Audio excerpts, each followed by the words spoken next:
C'est pourquoi, mon frère, dans ta vie, tais-toi devant ces choses.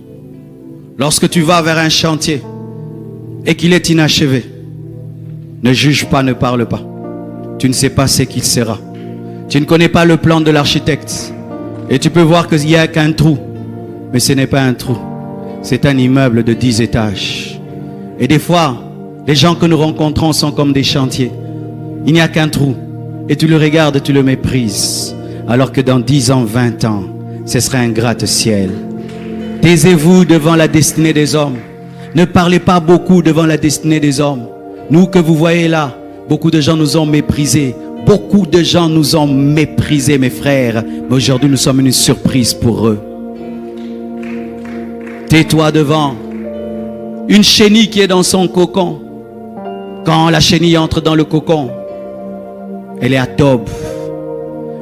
Elle reste fixe. Elle est laide. Mais donne du temps. Il y aura la métamorphose. La chenille va devenir un papillon. Et certains au milieu de vous, vous êtes dans un cocon. Rien ne marche. Tu ne bouges pas. Tu es au même endroit. Financier, spirituellement, rien ne marche. Mais demain, tu seras un beau papillon. Quand tu te tiens devant un tableau noir, garde silence. Tu ne sais pas ce qu'on va y écrire. Certaines personnes sont des tableaux noirs. Rien n'est écrit. Ce sont des personnes lambda. Des personnes qui ne marquent pas. C'est une personne, tu oublies même son nom. Mais demain, c'est l'examen de ta vie qu'on va écrire sur ce tableau.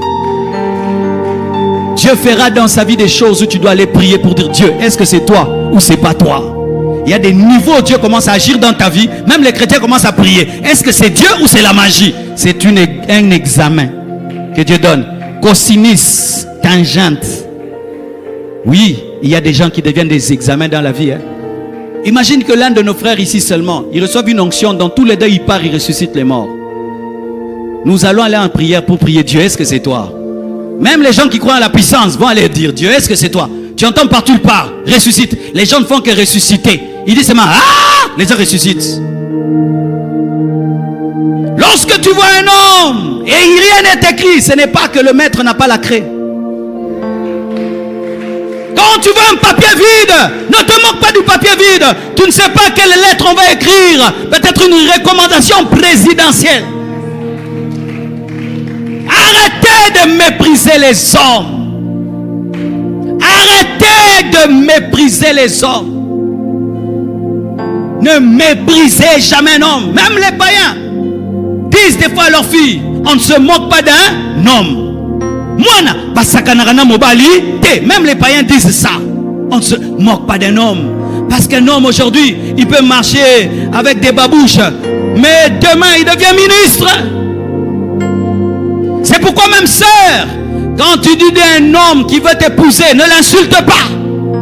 On ne dit pas non à un homme en l'insultant. Dis seulement non. Ne dis pas regarde-toi, regarde-moi, regarde-toi. Arrêtez ces regarde-toi, regarde-moi. Il va te doubler un jour dans la pluie.